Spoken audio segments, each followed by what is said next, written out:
فحش ڈانس کا الزام، اداکارہ ماہنور بھی پابندی کی زد میں آ گئی۔ محکمہ داخلہ پنجاب نے اسٹیج اداکارہ ماہنور پر 15 دن کے لیے پابندی عائد کر دی۔ نجی ٹی وی چینل 24 نیوز کے مطابق اداکارہ پر پابندی اسٹیج پر فحش ڈانس کرنے کے الزام میں عائد کی گئی ہے۔ گزشتہ ماہ محکمہ داخلہ پنجاب کی طرف سے فحش ڈانس کرنے والی 18 اسٹیج ڈانسرز پر پابندی عائد کرنے کا فیصلہ کیا گیا تھا۔ محکمے کی طرف سے 14 ڈانسرز کو نوٹس جاری کیے گئے تھے جو لاہور کے مختلف تھیٹرز میں پرفارم کر رہی تھی۔ اس سے قبل اگست میں بھی 9 اسٹیج ڈانسرز کو شوکاز نوٹس جاری کیے گئے تھے، لیکن ان میں سے کسی بھی ڈانسر نے بھی نوٹس کا جواب نہیں دیا۔ جن اداکاراؤں کو نوٹس جاری کیے گئے تھے ان میں مہک بٹ، کومل چودھری، قسمت شہزادی، نایاب خان، شیلا چودھری، ایان اختر، سونو بٹ، خوشبو خان، روشنی خان، کاجل چودھری، سارا خان، ماہنور، جیا بٹ، ستارہ اور تبسم خان و دیگر شامل ہے۔ یاد رہے کہ پورے ملک میں لاہور کے تھیٹر فحش ڈانسوں کے لیے مشہور ہے اور اس ضمن میں پنجاب پولیس متعدد بار کارروائیاں بھی کر چکی ہے، لیکن تھیٹر مالکان کے اثر رسوخ اور ملی بھگت سے یہ ڈانسز جاری رہتے ہیں۔ بہت شکریہ۔ مزید ویڈیوز اور اپڈیٹس کے لیے دیکھتے رہیے ایم پی نیوز۔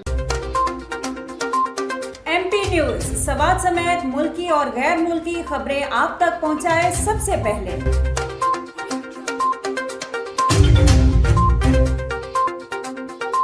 دن بھر کی تازہ ترین خبریں ہوں یا عوامی مسائل ہوں، ایم پی نیوز کی سکرین پر سب سے پہلے۔ سیاسی میدان ہو یا ہو کھیل کا میدان، ہم پہنچائیں گے سب سے پہلے خبر ایم پی نیوز پر۔ اب آپ کی آواز بنے گا ایم پی نیوز سب سے پہلے، تو ابھی فیس بک پر اور یوٹیوب پر سبسکرائب کیجیے ایم پی نیوز کو۔